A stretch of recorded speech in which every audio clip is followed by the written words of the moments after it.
You're listening to Talking Law, the podcast where business owners just like you discover how to avoid legal landmines and build value using smart legal tips.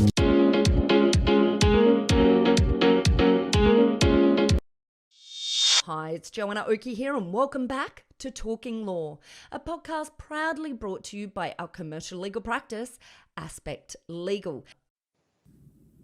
Hi, it's Joanna Oakey here and welcome back to Talking Law, brought to you by our commercial legal practice, Aspect Legal. Now, today we're excited to have on the show Greg Savage of The Savage Truth, who brings to us a wealth of experience in building businesses, having taken just one of his businesses from startup to 60 million. Greg was voted the most influential person in the Australian recruitment industry in the past 60 years in 2015, and a year later was named the most influential business voice on Twitter in Australia. Now today, Greg is the founder and a significant shareholder of one of Australia's fastest growing recruitment companies, an active investor in a number of other recruitment and HR tech businesses in and outside of Australia, as well as an advisor and director for 14 recruitment companies in Australia, New Zealand and Singapore. And we were lucky enough to have him on Talking Law to talk about some key concepts in growing businesses, about leadership and about the journey through listing his business on the ASX. So let's jump right into it. Greg, thank you so much for joining us today. Do you ever have time to sleep? By the sheer volume of your background bio, I don't really see how you'd fit that in.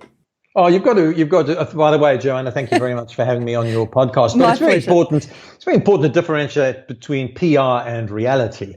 So, Right. so I have plenty of time to sleep and do other things. In fact, I would be honest with you and say at this particular stage of my work life, it's as good as it's ever been, because I'm very fortunate I probably work very hard for 40 weeks of the year, and I do other things with the rest of the time. But as people who look at me and say, wow, that's lucky, I say, yeah, that's luck built on 40 years of probably, very, very hard work, like everybody else. I mean, everybody works to achieve what they're aiming for. Yes. Well, look, I'd really like to start by a more serious question.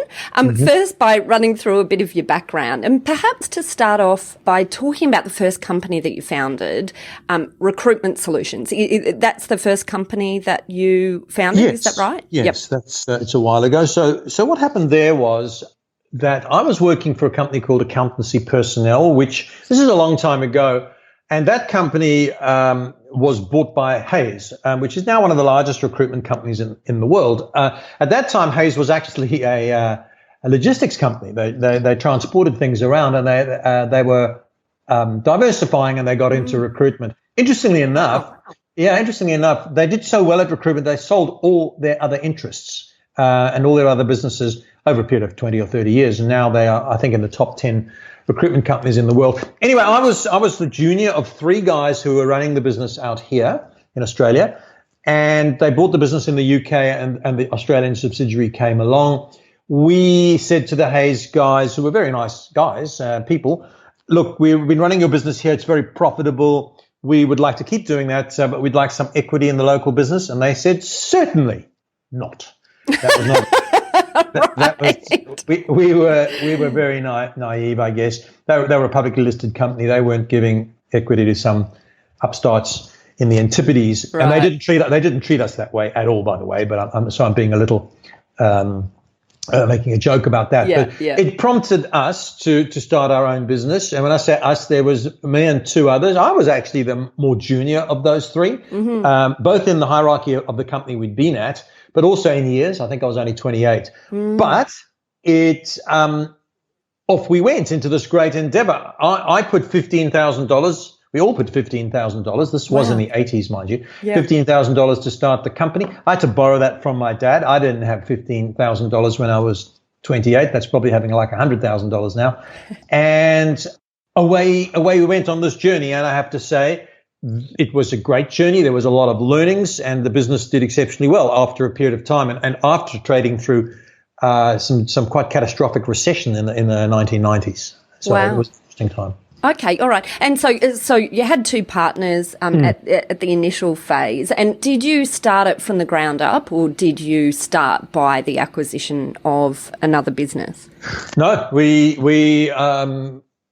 started ambitiously in that we started with 9 people, which was different to what most recruitment industry is an industry made up of some very huge global players that you'd all be familiar with, like Adecco and Randstad and others, Hayes, and in very few medium-sized firms, and the vast majority are small, under 10 people. 80% of recruitment companies globally have less than 10 people.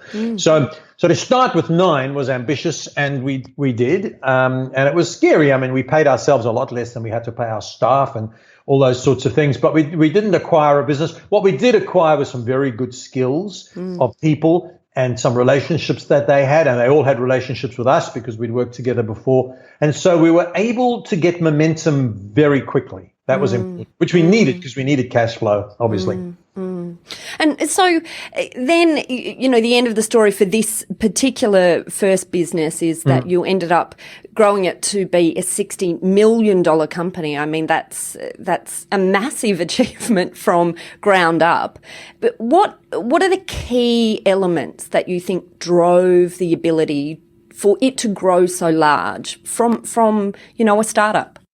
Well, I think some of them were purely fortuitous. One of them was the 3 people. Now you're going to talk later on about acquisitions and often things go wrong because of issues between the management. The 3 people, we each had very different skills. We hadn't thought about that really very much, but it turned out as we evolved, one of them was a chartered accountant, and he was very strong in he had more than just that, but he was very strong in the financial. The other, Graham, was exceptional with clients, exceptional with candidates, a massive ambassador for the business. He still recruits now, 30 years later, and is one of the most respected in Australia by far. And I was good with people and good at managing and good at getting the process right. And so that was actually, to help us grow, was very important. We weren't treading on each other's toes. We had a healthy respect for what each other did. So I think that was important.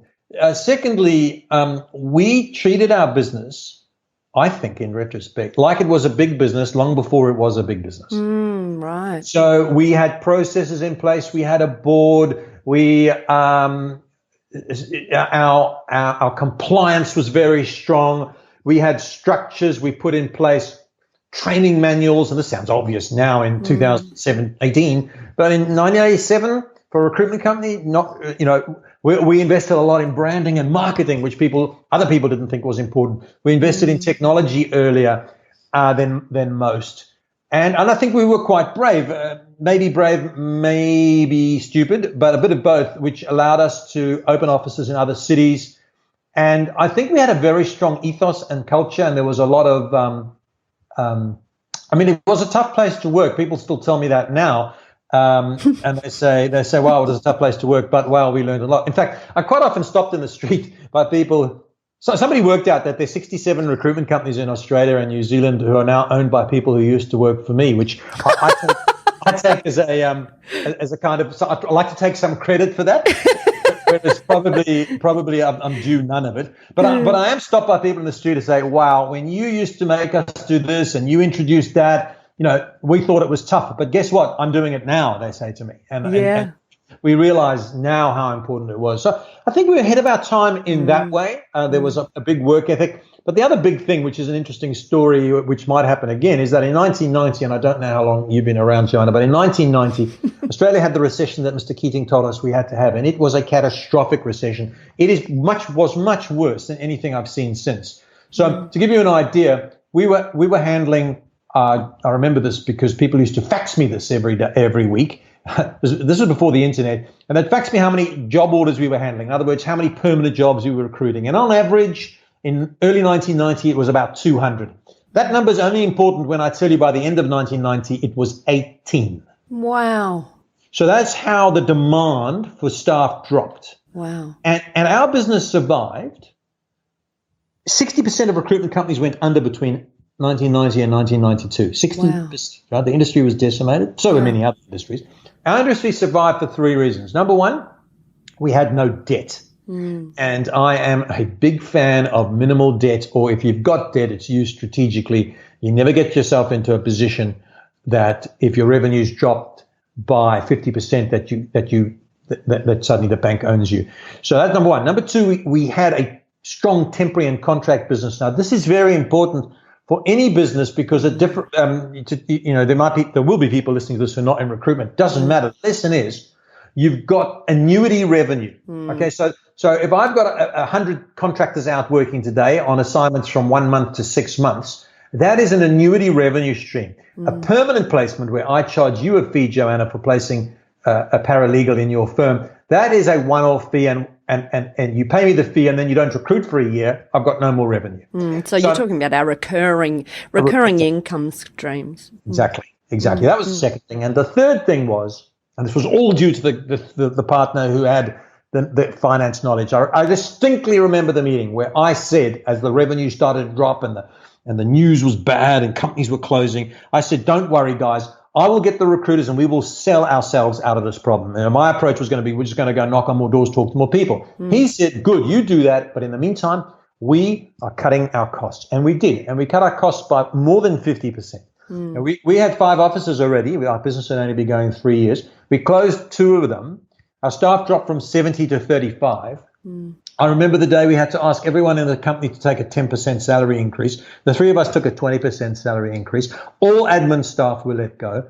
Pot plants that were hired were wheeled out the door.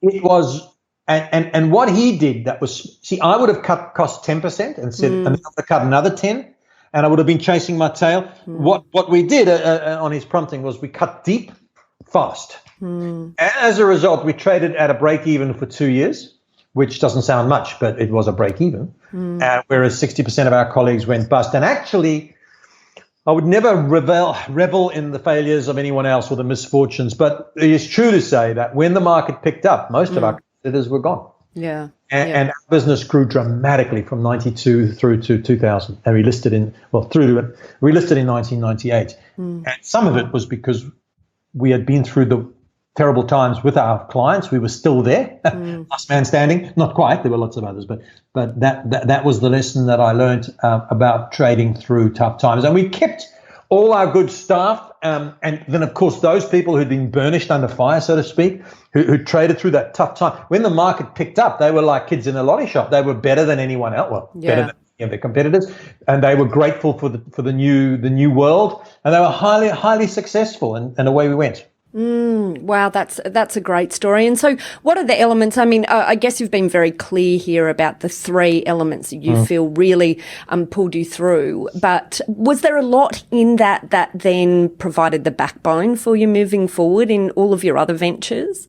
Well, yes, totally. Quite often I talk to people, and they feel that partly they've been made from their ability to work through challenges, and I see business owners who sit there at the point of these challenges, and I think it's important for them to see the benefits that they can, get out of the situation once they've ridden through it, I guess. A story of hope. That's true. Yeah. Look, I mean, it's trite to say it, but businesses survive or thrive because of the leadership. And, leadership is something that can be learned. You can get better at leadership. There are natural leaders. None of us are Nelson Mandela or whatever, but there are other people. All people can get better at it. And I think what we learned at that time and was part of our DNA was you want to be successful in a people business. We don't manufacture anything in my business. It's about developing people's skills. Retention is not by putting in retention of staff isn't by paying people more or putting in a billiards table. This is absolute nonsense. People have got to be fairly paid and they've got to have the incentive and all that. But really what people are looking for is communication and clarity and fairness and learning. People want to develop. I mean, I've interviewed a million people in my life for jobs. And when you ask them, why are you looking to leave? The most common answer is, I feel as though I've stopped growing and learning. There's a lesson there for leadership. That is how you grow people. The second part is creating a high-performance culture in a business means introducing an ethos of accountability. And that is lacking in so many businesses. In all our businesses, it's about accountability. I believe you can't manage what you don't measure, and you need to do that, and you need to make people accountable once you've given them the tools.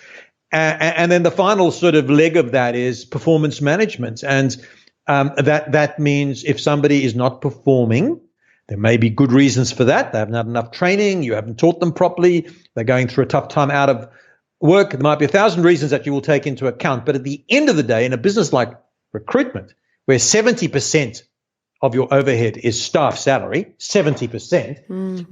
The thing you need to, I see owners of recruitment companies agonizing over whether they spend $10 extra on their advertising. And it's good to micromanage those costs. But that's not where the upside is. The upside is in the people management and the productivity of the people. And it's long-term serial mediocrity of your people that will drag the business back. And the flip side of that is it's your responsibility as a leader to introduce an ethos of coaching. And I'm not talking about training. Training's good, coaching's better, where people are taught on the job and there's a constant ethos of improvement. And I have found that gives you great profits. It also gives you great loyalty and longevity.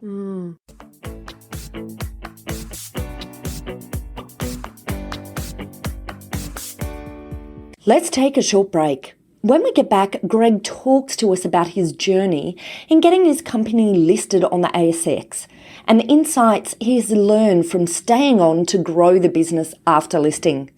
And that's next. I'm Joanna Oakey and you are listening to Talking Law, a podcast brought to you by Aspect Legal.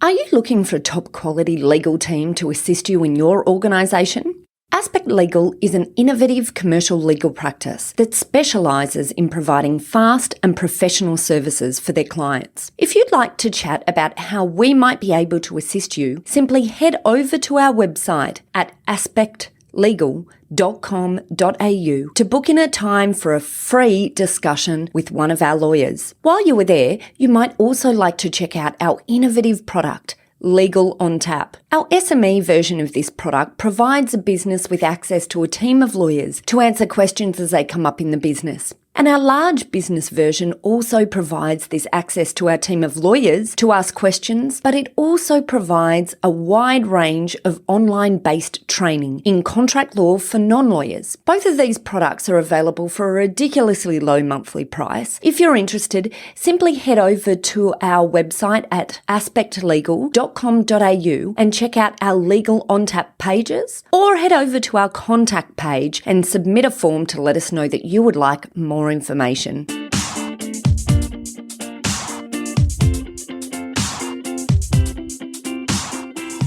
Welcome back. Earlier, we drew some great insights into Greg's story of how he established his first company and how he then grew it to 8 offices, 200 staff and annual sales of $60 million, all while surviving the horrific 1990 Australian recession. We then drilled into the valuable role of leadership, people management and coaching in a growing business. Now, let's jump back to our conversation with Greg and talk about how he got his company listed and the lessons he has learned from staying on to grow the business after the listing.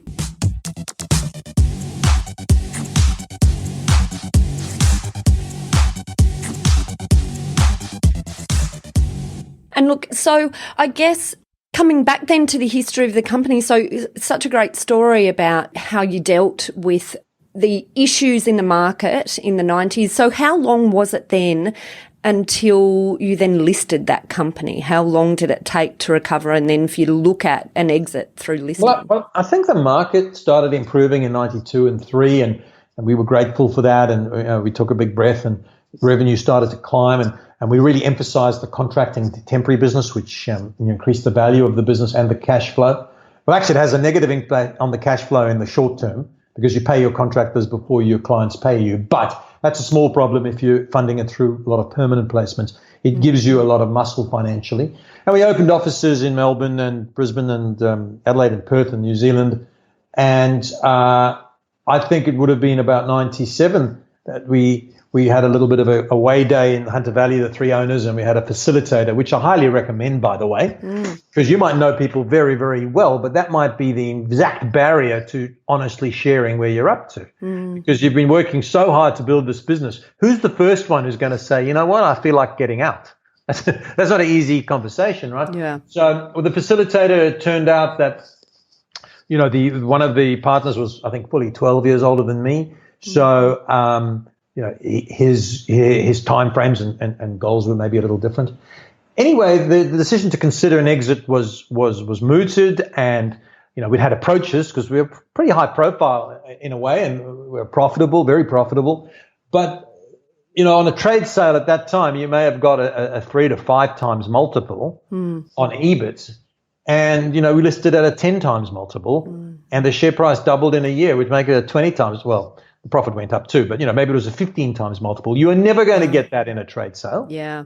However, there's a lot to be talked about in terms of listing, and I've got a lot of clear thoughts on what that is like for a small business. And we were a small business. I think at that point we'd turn over 40 million, maybe, making four, so quite profitable.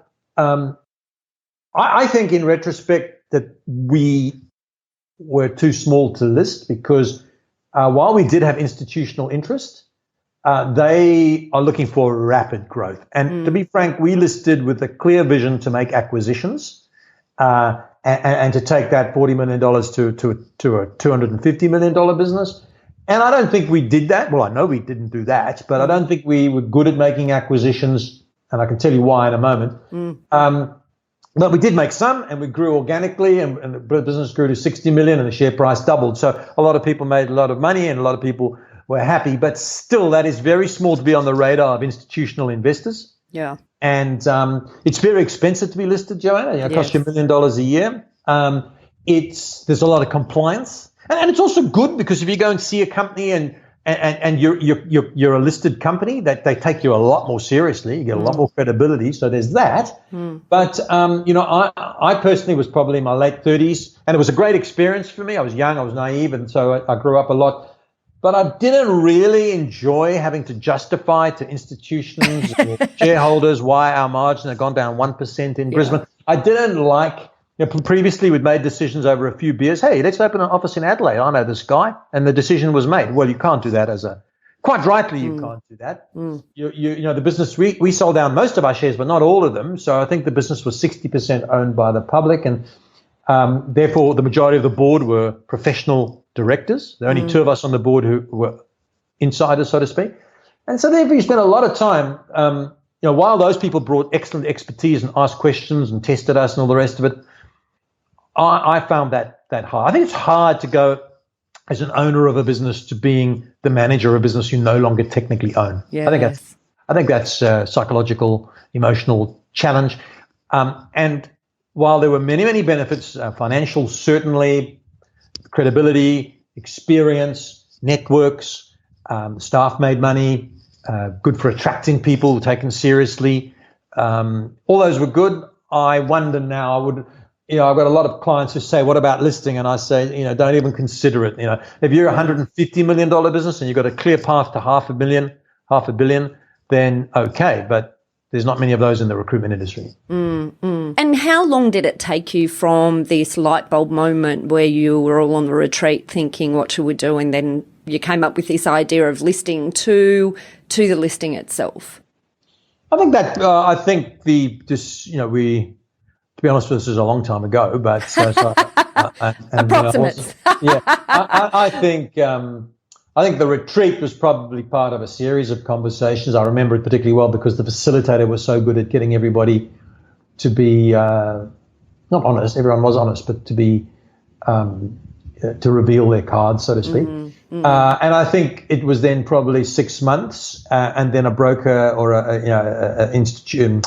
I don't know what you call them anymore, a company that took us, managed the float. And that probably took a year, but you got a lot of work to do, preparing, get all your, you've got to make sure your compliance is right. You're going to go through a due diligence. You're going to have people looking under the sheets. There wasn't anything for us to hide, but you got to get it right.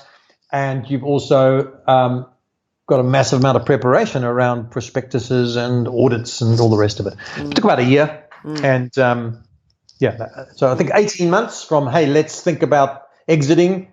What's the options to the listing? But you then stayed on after the listing, so it wasn't an exit from the perspective of you personally exiting the business at that point.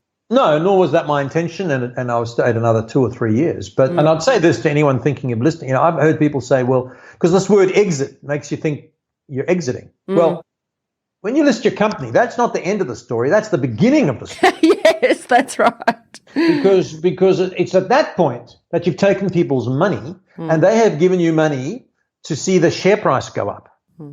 And they have given you money, they have paid money for a share in your business for you to grow that business. So you are now not only beholden to shareholders and other stakeholders, you have a responsibility, and they will stop you in the street and say, what are you doing about my share price? I mean, no joke.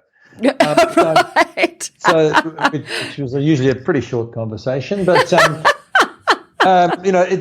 that's just a dramatic example of what your responsibility is, and it's usually a sort of a 5-year plan, and then you can sell. In fact, I think normally, and I'm sure we had this. Normally, your shares are escrowed. You can't sell the shares that you've kept because they don't want people selling and going because you're the people who got the business there, and you're the ones at that point best equipped to take it where it's got to go. Yeah. Well, look, thank you so much, Greg. You've shared so many really interesting insights from being at the coalface, and I think that's what makes this such a really interesting discussion, hearing the experience at the coalface. So thank you so much for your time. I'm very appreciative of it. Well, I'm jokes aside, I'm grateful and appreciate you thinking of me for your podcast. I hope it's been useful, and I certainly hope that anyone who listens to this might pick up some bits and pieces, because I'll be honest with you, I would love to have heard this podcast 30 years ago. Yeah. It would have saved me a lot of pain, to be honest with you, because it's all learned through making. Most of what I'm telling you is through mistakes I've made, of which there is a very lengthy catalogue. Well, through that, I think anyone listening to this who is in any way involved in the industry couldn't help but leave the side of this podcast with some really useful insights from what you've been talking about. So I really do deeply thank you. Thank you. Thank you for your time, Joanna. Thanks. It's been a pleasure to chat to you, and I wish you well.